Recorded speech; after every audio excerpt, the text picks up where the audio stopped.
मलाई धम्लो पानी देखिन्छ म सक्दैन खोला तर्नु सक्दैन मलाई अपाङ्ग महिलालाई पुल चाहियो मेरो घर चाहिँ स्कुलको लागि जग्गा दान गरेको छु सर मैले स्कुललाई मैले यो पुलको लागि मेरो पुल बन्ला मेरो गाउँ हिँड्ला भनेर मैले धेरै सम्पर्क गरेँ तर पुलै केही भएन आजसम्म म रोएर हिँडेको छु मेरो गाउँलेले झलुङ्गोमा मजौरो बोकेर हिँड्छ है त्यो भएर मलाई अचम्मै रुनु छ यो पुल 10 वर्षमा किन बनेन सर यस्तो 10 वर्षमा झुलाउने होइन नि त हो कि सरकारको सम्पत्ति हो भने छिट्टो बन्नु पर्यो होइन गाउँघरको हो भने नबनेर यस्तै हेलाची गर्नु पर्यो अस्रोएर बसेछौँ सरकार हामीलाई यस्तो अगलो ठाउँमा हाम्रो बास छ हाम्रो पुल बनाउँछु भनेर 10 वर्षमा टङ्गाएर हाम्रो पुल पनि बन्दैन सरकारले दिएको सम्पत्ति पनि कहाँ गयो हामीलाई के सुविस्ता भएन हामीले झलुङ्गोमा मजौरो बोकेर झलुङ्गोमा हिँड्छौँ सरकार हामीले त्यही हो बिन्ती चढाउने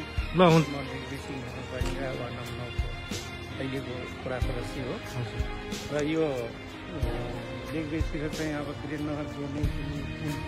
हामी निर्वाचित भएर आउँदा फेरि पनि यही गतिमा थियो र अहिले यो बन्छ कि भन्ने आशय लिँदा झन् यो खण्डन गरेर यसलाई चाहिँ अब ढाल्ने प्रयास भइरहेको छ यसलाई रोकिदिनु हुनुको लागि म एउटा अपाङ्ग महिला हो म मेरो घरमा केही पनि छैन बिहान खाम त बेलुका खाम त केही छैन मेरो एउटा म अपाङ्ग महिला छु मेरो घरमा कुनै पढे लेखेको कुनै जागिरी मान्छे छैन कि तर पनि यो पुलको लागि म धेरै सहयोग गर्ने मान्छे हो म 52 सालदेखि बाल्ला खने तापनि आफूले कुटोले खने बेल्चाले उठाए तापनि अहिले यहाँ आएर जेसीबी लगाएर पुरैमा नगरपालिकाले खै के हो हामीले उहाँहरूसँग जिज्ञासा राख्यौँ उहाँहरूसँग हामीले चाहिँ धेरै कुराहरू चाहिँ राख्यौँ तर यो चाहिँ हामीले चाहिँ कुनै उपलब्धि पाएका छैनौँ हर साल तपाईँको स्टेबलेटर लगाएर तपाईँको हेर्नुहोस् यो 500 मिटर अब तपाईँको भन्छ जुन कि हाम्रो म्यापमा तपाईँको 3 फिट 4 फिट भने चाहिँ यहाँ चाहिँ तपाईँको 4-5 मिटर 10 मिटर तल चाहिँ स्टेबलेटर हालेर चाहिँ तपाईँको उत्खनन गरिरहेको अवस्था छ अहिले पुल सक्सेस छैन भन्नको कारण तलबाट उत्खनन यसरी चाहिँ गरिदिएपछि पुल कसरी सक्सेस हुन्छ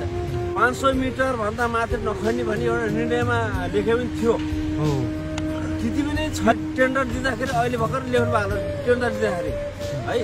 नगरपालिका हो कि अथवा खरसाङले हो कि त्यो हामीलाई थाहा छैन 10 साल भयो हाम्रो यो 10 साल भयो हेर्नुहोस् यो पुल त्यस्तै के भनेर